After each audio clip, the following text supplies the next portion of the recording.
RV Share is a marketplace in all 50 states. So we're everywhere. And the demand for RV rentals has just exponentially grown, especially since the pandemic. I think more people are aware of this category of travel. More people want to experience this category of travel. And it's really open for everyone. Hello, my friends, and welcome back to another episode of the RV Queens podcast, where we delve into the lives of women making money and living life on the road. I'm your host, Kate White, and today we are diving into a topic that I know so many of you are curious about. I know I am. Building out your own rig and making the most of this travel lifestyle without breaking the bank. Our guest today is Fiorella Yriberry, who has been living a nomadic lifestyle for 5 years now and has seen a lot. Over 40 states and 35 national parks, not to mention a bunch of international travel. But what makes her journey extra unique is that she and her husband didn't just buy an RV and hit the road like so many of us did. No, they built out their own rig twice. First, a shuttle bus, and second, which they live in now, a converted search and rescue truck. Yes, you heard that right. Okay, as with anything, hindsight is 2020, and Fiorella shares why she actually wishes she would have started by renting out an RV first instead of going crazy and building their own. And for current RVers, she shares how thousands of people are turning their parked RVs into a profitable rental business. She is also brilliant at planning budget-friendly travel and gives great advice on how to stretch your dollar on the road. You guys, this is a must listen if you want to travel more, earn more, and stress less when it comes to RVing. So grab your coffee and let's roll.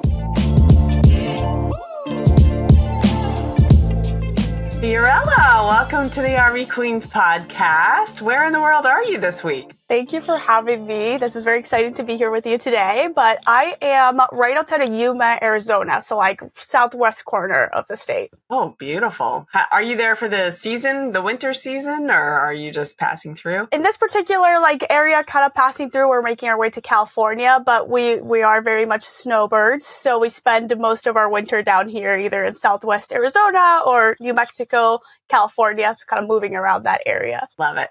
Oh, yeah. I like that area. It's so pretty. It is so pretty. And this is like the season, the flowers are starting to come out and like the cactuses. It's just spring is around the corner and I love it here at this time. I know. Isn't it funny? Like the rest of the United States is still getting blizzards and you're like, I'm enjoying spring already. 100%. I was checking, my husband's family's from Ohio. I was looking at the weather and I was like, oh, that doesn't look nice. And I'm out here, yeah, exactly like you said, like looking at flowers. I'm like, flowers are blooming.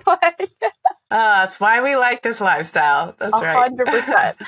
Okay, I'm especially excited to chat with you today because you're a van lifer, sort of. Like, what do you refer to yourself as? Because you have your own custom build situation going on. I know, it's kind of weird. It's like, I don't really know what to call it. We sometimes call ourselves van lifers, sometimes RVers. You know, we're just nomads, a little bit of everything. But yeah, we have a very specific truck situation that's very rare and unique, so it's very hard to fit in one of the groups. Yeah, and we will get into your rig. Let's just call it a rig for now. We'll get into that in a little bit, but okay, so I've only had a few people like you that, you know, created your own rig to travel in, and I want to start off by asking, going back before your travel days, describe for us what your life was like before you traveled full time and what led you to just like completely bucking the system and hitting the road. Yeah, I love this question. So I was born and raised in Bolivia. So my whole family's in South America and I immigrated to the US for college. So I did my 4 years of college and my senior year met my husband, and I've always had the travel bug. Like, I come from a family that always prioritized travel. So it was always like, instead of Christmas gifts or, you know, extravagant Christmas presents and stuff, we did a family trip. So I've always grown up really appreciating the sense of travel and adventure and just the experiences that you gain from doing it. So after meeting my husband and graduating college, we were just traveling, you know, anytime we could. Like, how can we maximize long weekends and travel here and there? And we had such the travel bug that we just kept looking for ways that we could do it full time.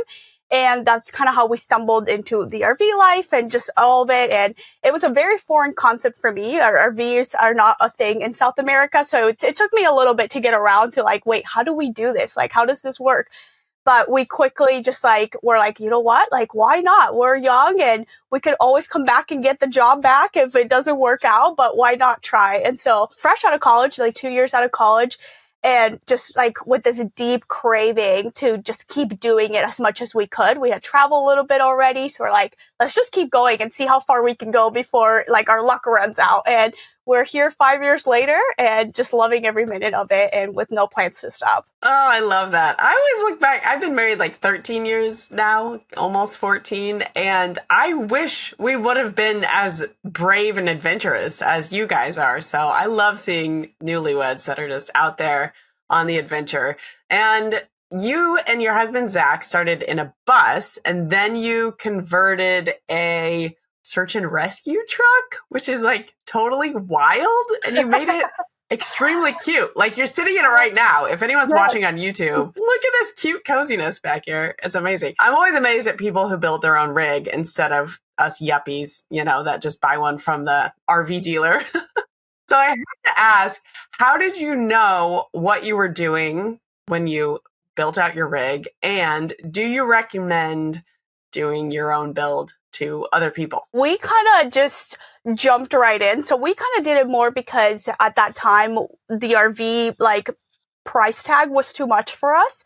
So we had started seeing on YouTube just a bunch of people converting school buses. So we're like, hey, this might be an alternative for us. So we ended up purchasing a shuttle bus and we just took our time building it. It was kind of like our way of like slowly building to the RV. So that's kind of how we stumbled on it. We had no experience, no building experience, really no camping experience either. Like I said, not common in Bolivia where I'm from. And my husband didn't grow up from a family that was outdoorsy of any kind. So it was really just a lot of YouTube videos and like kind of asking ourselves, like, what do we need? Okay, we need a bathroom. Where can we put that? Like a bed, like essentials, and just kind of figuring it out little by little. I definitely don't recommend doing that. We like the part of the reason we did a second build was because quickly after getting on the road, we realized like, okay, we made a lot of mistakes. This is not going to work out. So that was a learning experience. I wish we would have like rented an RV before or like experienced the lifestyle a little bit, tried the different like, you know, RV sizes. And I feel like in just styles and layouts and all that world that exists before we started converting. So that's why our second conversion was so important for us, because then after a year and a half on the road in a bus that was not serving us and a layout that wasn't serving us, we were really eager to do it again. Now with the understanding of like, okay, what size do we want to be in? What can we do? What is comfortable? What is not comfortable? And one of the big things for us was being able to boondock or dry camp as much as we can and, you know, go as far down like dirt roads as we can. So that's when we started looking for different vehicles that would get us out there, because not every vehicle can get you out there, not like every RV, not every bus. So that's how we stumbled on, an old search and rescue fire truck. And we were like, why not? You know, it's a cool vehicle. It's very unique. It is very masculine in the outside. And like, look, we haven't painted it yet, so it looks very official too. But our goal with the inside was, first of all, like answering these solutions or giving solutions to these problems that we had in our first build and that we had learned along the way. And then second of all, making it very homey and as soft and feminine as possible in the inside to like balance the outside. So that's what we ended up with. And I love your honesty. Okay, so I've had several people that have renovated a bus or something like that on the podcast, or like even, I don't know if you're familiar with BB and the RV. That's their handle on Instagram and stuff. But they came from like not knowing anything about RVs and now they're like luxury renovators. And I'm like, how did you guys learn this? I ask almost everyone this. And I think people are just so handy naturally that they just figure it out. But you're the first person to say like, yeah, I don't recommend it if you don't know what you're doing. No, I mean, our first bus was like, we were like trying to learn from YouTube. And granted, this was a time before like the boom of like conversions and van life. So there was a lot less resources than there is right now. But we were building cabinets. First of all, you never built a cabinet, and we're out here trying to build cabinets. And for instance, like the example I like to use a lot is like we used nails when we were building a cabinet. 'Cause we were like, I don't know, nails, cabinets, hold wood together. That makes sense. And we quickly realized you don't want to use nails because like with the friction and the movement, our cabinets were like falling apart. So we spent the better half of our first year on the road just like fixing our mistakes constantly. And that's not what you want to do when your house is so small and you depend on every inch of it. It adds a lot of stress, especially if you're trying this lifestyle, you're new to all, you're learning so many things, you're outside of the comfort zone, and adding that huge level of like upkeep so early on, and it's such intense upkeep, definitely don't recommend. So if you don't have experience, maybe just like try RVs, like slow down the process, or really just buy an RV and renovate it. Like I really think that if it would have been possible for us, that would have been like the smartest choice. And if I would go back, I would definitely choose that route of like buying something, renovating it, experience it for a little bit, and then maybe building it. Smart. Oh my gosh. Thank you for your vulnerability and your honesty. I love it so much. So at this point, you guys have traveled to over 40 states. And something I know you love to do is to help people plan budget-friendly road trips. So what are your top like 3 to 4 tips for how not to go broke on the road? I love this. I love this question. Yeah, I'm a big budget traveler just because I feel like we have this conception about traveling, that you have to spend all your life savings and all your PTO, when really traveling can be such a simple budget friendly thing that we can incorporate in our day-to-day lives. So one of my top tips is like consider like where you're trying to go and why. Like I feel like really slowing down. Like if you're trying to go, for instance, to the Grand Canyon, like are you trying to go to the Grand Canyon because that's like a bucket list location, or you want to maybe just experience the desert?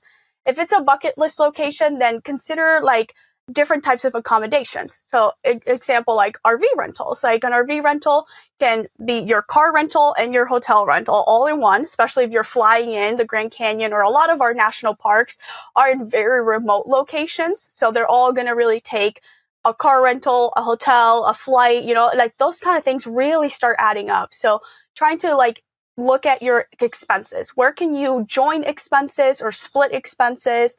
That's RV rentals are like my favorite way to get friends and family out here and to share with other people, because they do combine the bigger cost, right? The rental and the lodging. And then if you're trying to experience certain areas of the country and it's more because you want to, make it out to the Pacific Northwest and you're willing to experience different parts of it, check out like national forests, state parks. I think a lot of our national parks get all the glory, but some of my favorite places and the most incredible places I've been to are more these hidden gems of like state parks, national forests. A lot of them will also allow you to camp there for free or for a very low cost. They also allow you to do trips that are like less planned ahead. So a lot of national parks, their campgrounds will be booked, months in advance, and they're much more expensive than a state park where you can kind of plan a last minute trip and spend $20 in a campground.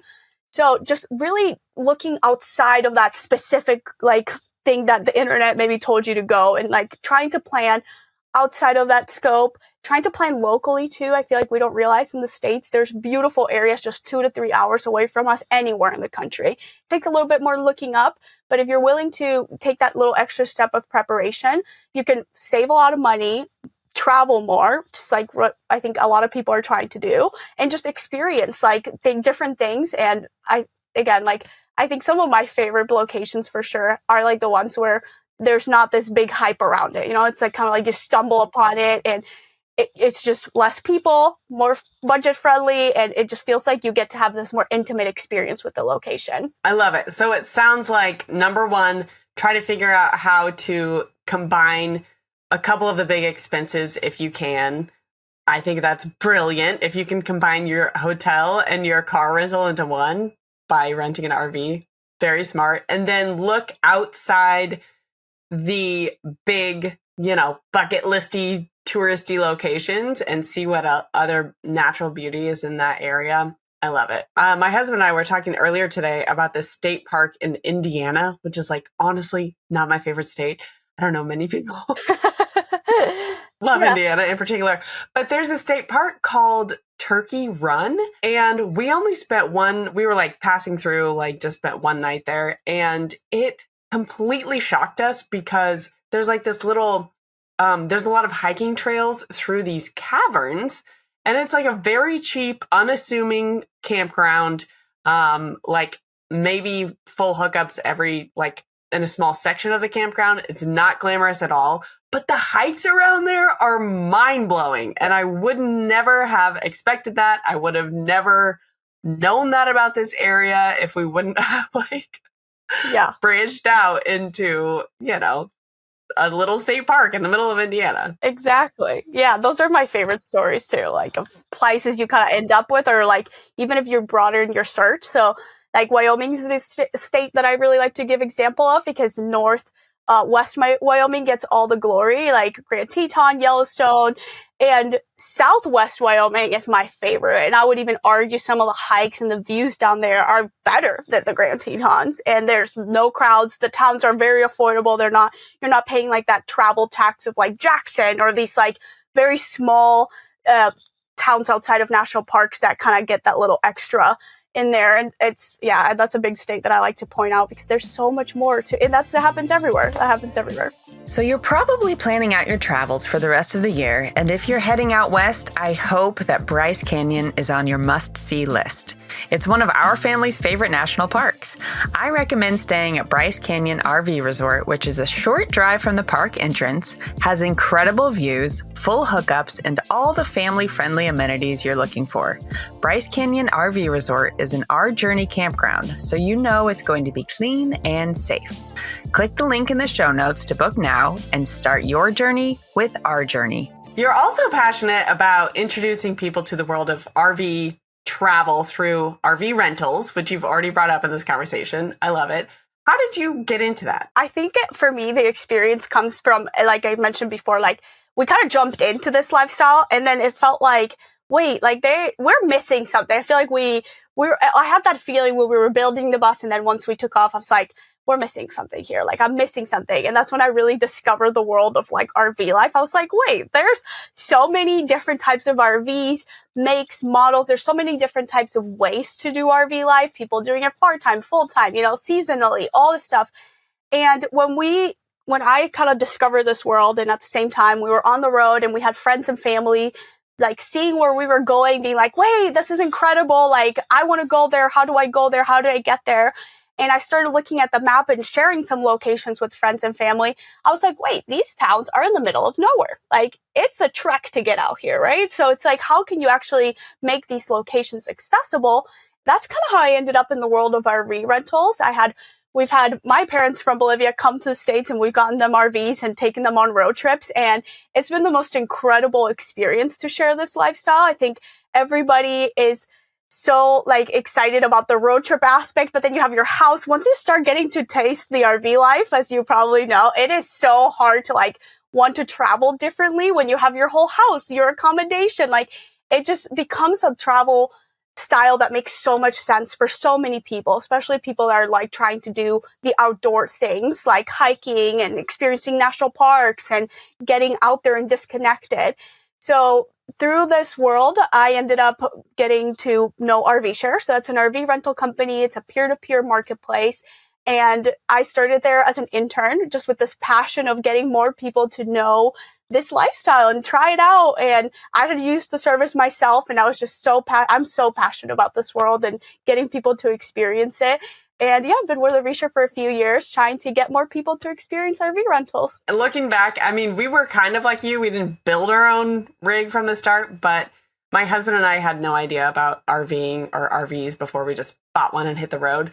And looking back, I'm like, why didn't we rent one for at least like a week? Like, just chill. Like you don't have to go like spend tens of thousands of dollars to buy one. You can ease yourself into it. And I wish we would have done that. Now we know. And I try to tell people that all the time that are interested in getting into RV life, that they should start with RV rentals. Yeah, I think like everyone that I've talked to that lives in an RV, they're part-time or full-time, has that sentiment of like, I wish I would have experienced it a little bit more before I committed to something. Because really there's endless options of RVs, right? Make, models, like Fifth wheels, million different versions of that. Like in every category, there's so many different layouts and options, and it's hard to know what you actually are going to need and want when you're out there camping. I think you can assume from like your house life, like, oh, I think I need a big bathroom, but maybe it turns out that you rather have the bigger kitchen, and you really won't know until you have those like life experiences or user experiences. And that's why I think if you are interested in any sort of version of road life, whether that's RV or building your own, the only thing you're going to do with renting an RV is benefiting yourself with that knowledge on like how to make better decisions. There's another side to RV rentals where people that currently own RVs can rent them out on a platform. RV Share is one of them that you currently work with. Tell us about that. Like, how much can people plan to make from renting their RV? How does this work? It's a great income if you do have an RV and you're just using it like part-time or seasonally instead of it having just sitting in your driveway. How much you make a year varies greatly depending what area you're in, what your nightly rate is going to be, but it's really a great income for people who have RVs. We have RV Share is a marketplace in all 50 states, so we're everywhere, and the demand for RV rentals has just exponentially grown, especially since the pandemic. I think more people are aware of this category of travel. More people want to experience this category of travel. And it's really open for everyone. So whether you have a drivable RV or if you have a big fifth wheel, RV Share, for instance, has a service for owners where they can deliver those kind of RVs like trailers or fifth wheels so that you don't have to, risk sending it off with someone that maybe doesn't have the experience. The whole process is really protecting both owners and renters. So we do all sorts of trainings with owners on, how to get your listings up and your pictures, how to maximize your profits, coaching you through everything that's going to be starting a business. A lot of owners have started on RV Share with their own RV, and I ended up buying 2 or 3 RVs to run a little side business out of it, which is a great alternative for anybody who's really interested in this lifestyle and wants to, encourage other people to join too. You've already got my wheels spinning about maybe we need to sunset this one and put it as a rental. And because we just went like a couple months ago, we went to the Tampa RV show. Mm-hmm. Dude, RV shows are dangerous because you just think you need the world after you see that. But I have this one model in mind, and I'm like, okay, Drew, my husband, I told him, if we're going to keep RVing full time for like few more years, I think we should just rent out our current one and go get that other fifth wheel that's out there.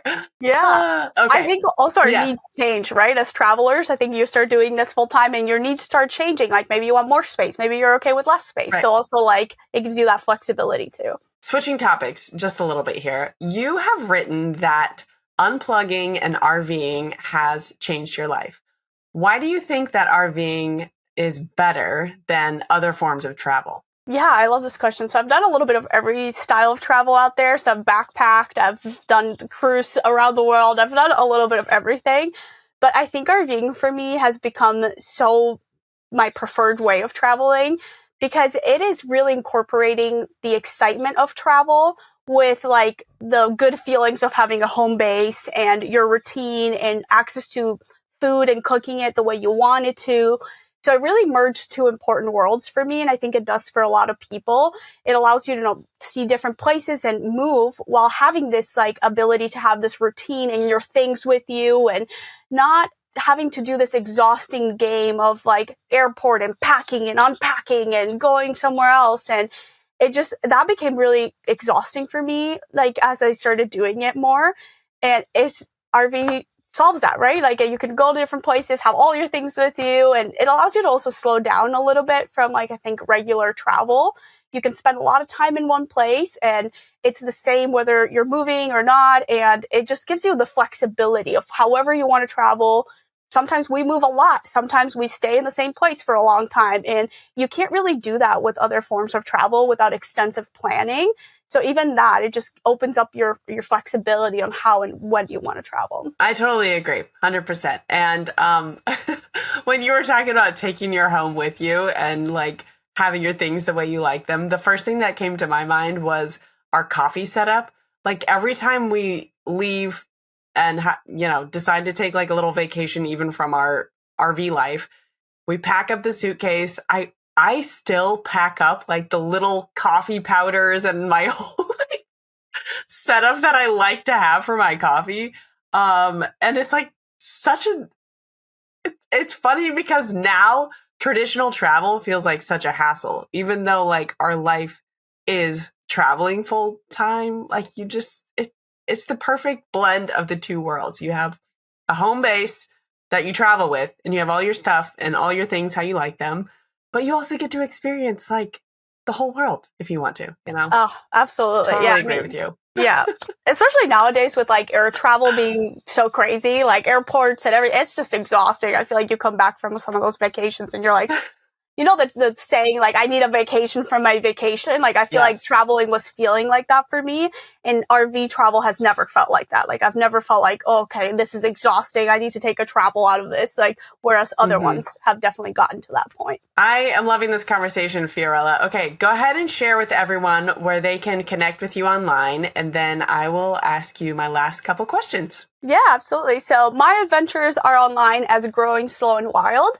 If you've been interested about RV World and want to try rentals, you can find RVshare at rvshare.com and in all socials at RVshare. Oh, and I forgot to mention, Growing Slow and Wild, you and your husband run like a little art studio from the road. Or is it just your husband that's the artist, but you kind of like do the business together? It was always supposed to be, it's kind of like two things in one. So it's a passion project that started for us on the road. So he's like an artist to like graphic design or freehand designs. So he does that in old vintage mediums or natural mediums and all this stuff. And then I do the other half of it, which is like vintage thrift store, antique finds. So we do a little bit of both. We mix both mediums whenever we can. So it's one of those things that was born down a dirt road when we were traveling, and we had that freedom to be like, hey, let's start this. This is fun. So how can we merge it? And that's our little store. I love that. So listeners, please go check it out. Growing Slow and Wild is what their brand is called. And if you're interested in RV rentals, go check out RV Share and see what they've got going on. Okay, so Fiorella, this season of the podcast, I have been ending my interviews with a couple rounds of one-on-one questions where I ask a question and then we both answer it. So I've got two for you today. The first one is about food because, I mean, who doesn't love the part of travel that is trying all the different foods, right? Yeah. So what is your favorite pre-dinner appetizer? I'm a big, like, if we're anywhere that has nachos, I'm a big, like, nachos person. Yes. I'm picky about them, but I am in a tour of nachos around the United States, seeing who has the best one. So I think that one is the one that comes to mind first. Okay. Well, you have to tell us what have been the best nachos and why are you picky about them? Oh, because it's a science of, like, balance of how much, like, toppings and what kind of chip it comes in, you know? It's a balancing act. I think some of the best ones we've had have been in Arizona, which, you know, some of the best Mexican food in the country, I would say, is in Arizona. When nachos have like a queso cheese, or do you like it when they melt shredded cheese? Oh, that's a great question. I am okay with either as long as, again, like, I'm very picky about the balance of it. Like, it can't be too much melted cheese and then, like, all of your chips are dripping. Like, I don't love that. It needs to be a good balance. Like, I need to be able to, like, still taste the chip. Yeah. That's so true. We don't want any soggy chips. It's got to still retain its crunch. To be able to be the carrier method. So true. Man, I went deep on the nacho topic because I'm apparently also passionate about it. But I was going to say my favorite appetizer, if I'm in like a totally splurgy dinner mode, I will order the spinach artichoke dip. But I'm the same as you. I'm picky about it. Yeah. I don't want giant pieces of artichoke. Nobody wants that. And I don't want giant pieces of spinach, okay? It's like everything chopped up super duper fine, a lot of Parmesan, a lot of garlic. I love it. I love it. That's a great one, actually. I feel like that's up there in my list as well. Okay, last question for you. You've seen over 35 national parks. We kind of touched on this question a little bit at the beginning. Which national park would you say is your favorite kind of like hidden gem that you've seen?